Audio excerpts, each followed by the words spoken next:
Hola, ¿qué tal? Soy Darío Rodríguez, estudiante de la licenciatura en Derecho y bueno, el día de hoy tengo el gusto de entrevistar a la maestra Nayeli Cortés, especialista en Administración Empresarial y Pública, con el fin de reflexionar sobre la crisis económica de 1994 y las reformas estructurales que marcaron el rumbo de nuestro país a través de su visión académica y profesional. Vamos a explorar cómo estos momentos han influido en la política y en la economía de México. Bienvenida, maestra. Gracias, maestro Darío, un gusto estar aquí contigo. Muchísimas gracias. Bueno, primero que nada vamos a avanzar a lo que es el primer bloque de esta entrevista y bueno, me encantaría poder preguntarle, bueno, ¿qué recuerda usted del entorno económico en México durante los años 90?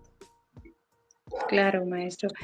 Bueno, por mi formación tengo algunos conocimientos sobre México, cómo se encontraba económicamente en estos años. Puedo decirte que hubo grandes reformas en los años 90.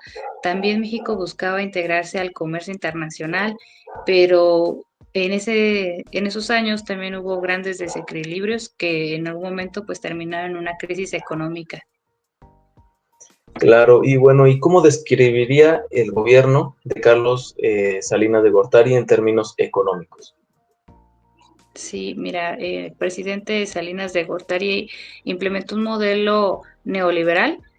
También él empezó con las privatizaciones y bueno, estas privatizaciones llevaron a la modernización administrativa y también dio el primer paso a lo que fue el Tratado de Libre Comercio de América del Norte, lo que pues fue muy bueno. Sin embargo, también hubo beneficios para muy pocos. Claro, y bueno, ¿cómo considera que el Tratado de Libre Comercio benefició a México?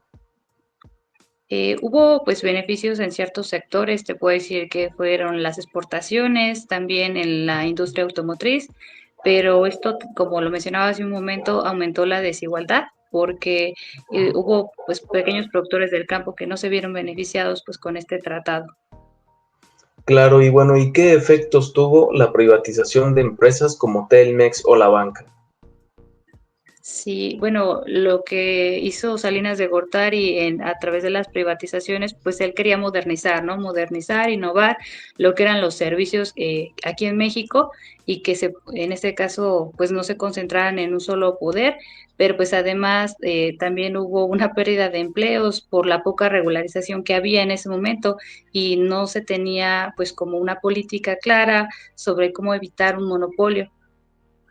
Claro, y bueno, para finalizar este bloque, maestra, ¿cómo afectó a la sociedad la crisis de diciembre de 1994? Bueno, este año yo creo que es marcado en la historia y que seguramente muchos de los que somos mexicanos lo podemos recordar, ya que fue un golpe muy duro para nuestras familias en aquel entonces, debido a que hubo una devaluación del peso de nuestra moneda, una inflación y pues una pérdida de empleos. Pues esto llevó a que muchas personas, mexicanos y mexicanas, perdieran la confianza en las instituciones en esos años. Perfecto. Qué interesante, bueno, toda la parte de que vimos sobre la política económica de Salinas y la crisis de 1994 y bueno, ahora pasamos a lo que es el bloque número 2, que es las reformas constitucionales. ¿Qué opina usted sobre la reforma al artículo 27 constitucional respecto a lo que es la tierra? Claro, bueno, la reforma que le hicieron al artículo 27 constitucional, pues permitió que los ejidos se vendieran y que pues se tuviera en este caso no siempre un beneficio para las comunidades rurales debido a que pues hubo despojos de tierras en donde pues se concentraron las tierras solo para algunos, bueno, para algunos sectores o más bien para algunos enfoques que pues en algún momento pues no hubo como un buen equilibrio, pero pues también esto permitió que se vendiera para poder hacer más adelante pues justamente otros negocios, ¿no? Claro, y bueno, la reforma al artículo 28 sobre monopolios, ¿cree usted que fue efectiva? Yo creo que sí, en teoría sí fue efectiva. Sin embargo, en la práctica fue donde pues surgieron nuevos monopolios privados, donde pues el artículo 28 pues seguramente no podía como tal regularizar de manera tan efectiva. Pero yo creo que fue en teoría pues muy buena. Claro, ¿y cree usted que fueron estas reformas necesarias o impuestas?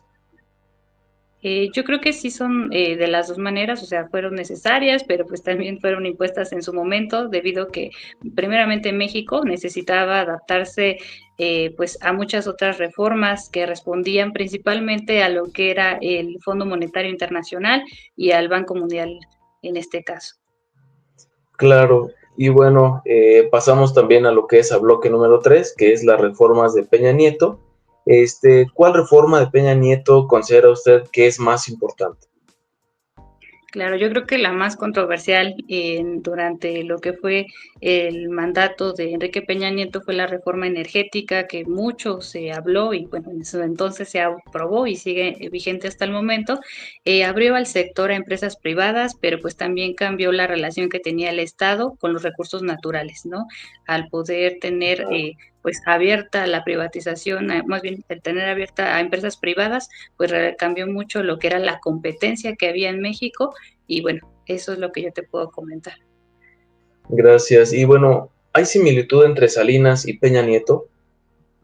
Sí, yo creo que ambos aportaron con reformas que pues eran muy diferentes a otros presidentes, algunas de ellas con una visión pues muy neuroliberal, perdón, buscando siempre la inversión y la modernización. Creo que algo que en estas dos reformas que ellos implementaron pues fue el innovar, el tener competencia en aquellos sectores donde pues solo le pertenecían al Estado. Claro, y bueno, ¿y cree usted que cumplieron sus objetivos las reformas de Peña Nieto?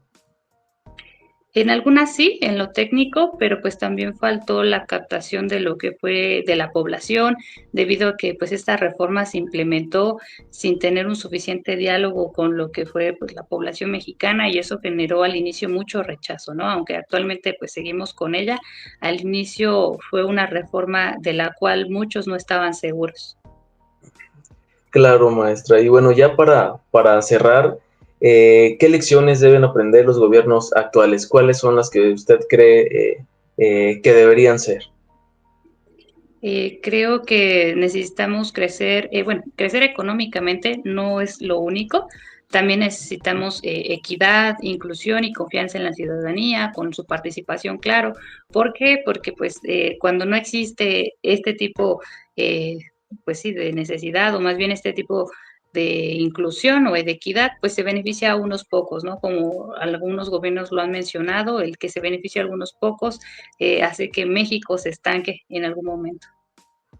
Claro, y bueno, ¿qué mensaje daría a quienes estudiamos la licenciatura en Derecho? Claro, yo creo que el que, como en este caso, estudiantes de derecho conozcan bien la historia económica de nuestro país, les puede ayudar a conocer y, bueno, a estar un poco más ligado a lo que es la realidad social, pero también la realidad económica de cómo ustedes, pues, pueden proponer nuevas alternativas a través del derecho y que nuestro país, pues, pueda tener un crecimiento económico estable que nos permita a nosotros pues seguramente crecer, ¿no? Como país, pero nuevamente, pues como lo mencionábamos antes, que a través ya de la participación de la ciudadanía. Claro, pues agradezco profundamente, maestra Nayeli, bueno, justamente por su valiosa participación en esta interesante entrevista. Yo creo que sus respuestas nos brindan una perspectiva clara y crítica sobre uno de los momentos más importantes en lo que fue la historia económica de nuestro país y bueno, sigue siendo y sin duda entender lo que es el pasado nos permite construir un futuro un mejor futuro desde el derecho y pues la administración pública, ¿no? Y yo creo que, bueno, no solamente a los estudiantes de derecho, sino pues a la ciudadanía en general. Y bueno, pues también pues gracias por compartir su tiempo, sus conocimientos, sus experiencias que ha tenido justamente en este momento. Ha sido un honor contar con su presencia, maestra. Muchísimas gracias. Gracias, maestro Darío.